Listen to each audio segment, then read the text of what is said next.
I'm John Maclennan, and I joined the crew of the Stornoway lifeboat in 1971, and I served as a crew member for 25 years.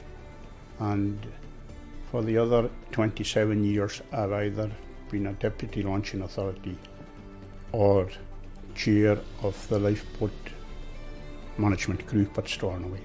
In 2019, I was appointed as a member of the Scottish Council of the RNLI. So all in all, at the present time, I've got 52 years unbroken service as a volunteer.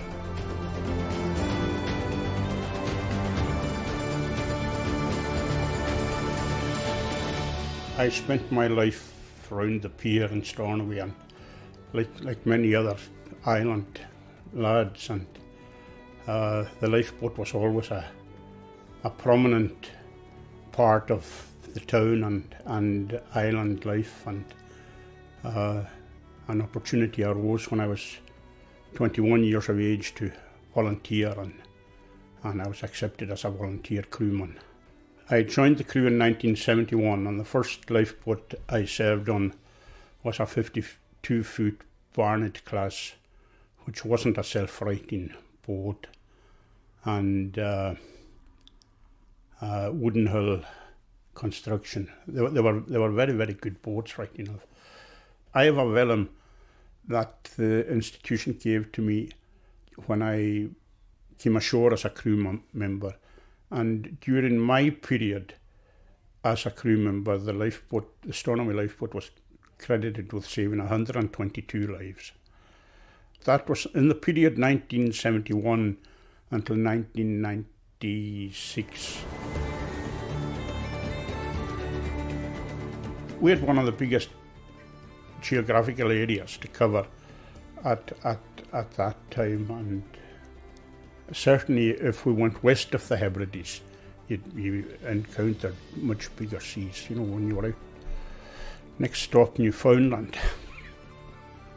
One of the worst nights we had was with the Arran class lifeboat, and it was actually in the Munch. It was down off Loch Maddie, and we went through the top of a wave, and the coxswain reckoned the lifeboat fell the height of a house, about 30-40 feet, and when it landed, it broke one of the engine holding down bolts.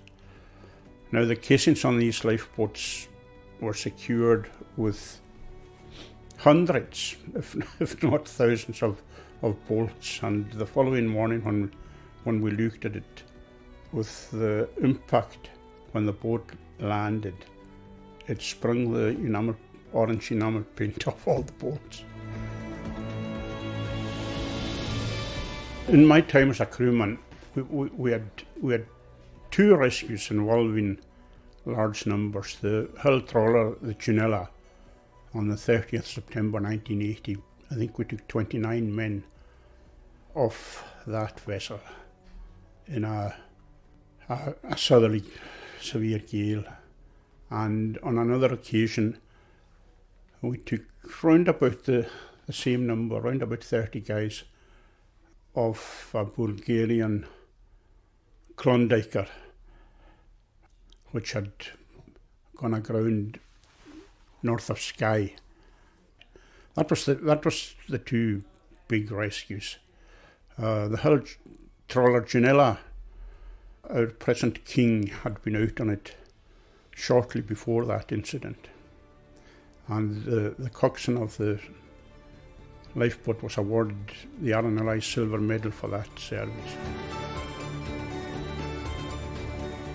The call to Loch Shell, I think it was the 9th of September 1976, and they say that down south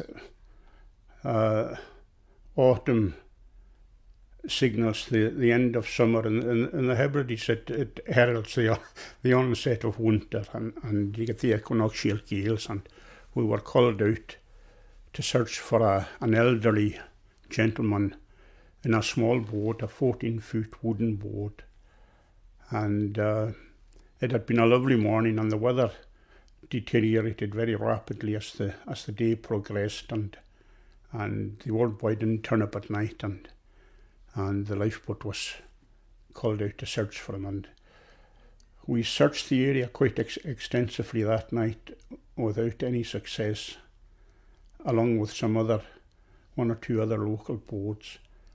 And we were about to return to Stornoway at about 3 a.m, and the coxswain instructed two of us to go out on the deck to recover the searchlight, which was detachable. And we put it on before we dismounted it.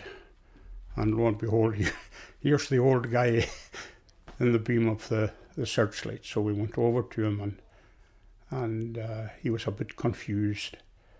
First of all, he asked us if we were fishing, and we told him, no, it's the lifeboat. And one of the boys jumped down into the boat, and he had thrown a fleet of creels over the side, and he was attached to that. He was using that as a kind of an anchor, but he also had the oars out, and his hands had kind of locked onto the oars, and we had to prise his fingers off the oars, and we got him aboard. And we asked him if he would like some hot soup, and he said, no, my stomach is... Droll was the word he used, and he said the same about tea. And then I said to him, would you like a glass of brandy? And he said, too right, or words to that effect. And the brandy did what brandy is supposed to do, I suppose, and it revived him, and he was quite anxious to get out onto the foredeck to show us the way back into Lemroway. But that was a good outcome. It was an outcome that we didn't expect. I spent my working career as a pen pusher, and it provided a balance to that. I think I got a lot more out of the RNLI than the RNLI ever got out of me.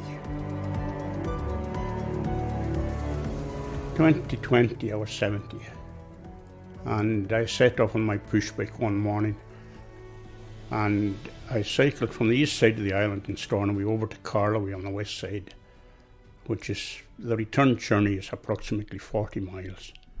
And when I got home that night, I thought, I wonder if we can raise some money for the lifeboat by doing that. And I said to my wife, I'm going to set up a Just Giving page on Facebook and see if we can raise £500 for the lifeboat. And, you know, it caught the moment. It was at the start of the lockdown with COVID, and people responded incredibly generously.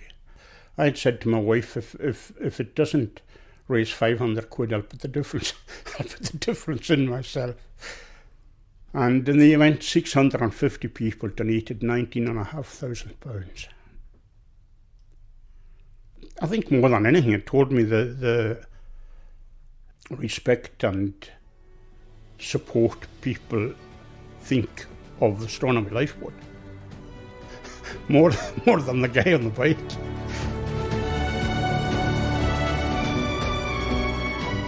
Hi, I'm Danielle Obi, Chair and Co-founder of the Black Swimming Association, BSA, a strategic partner of the RNLI.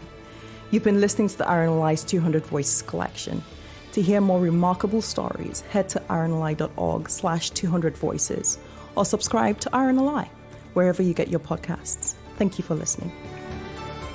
200 Voices is produced for the RNLI by Adventurous Audio Limited.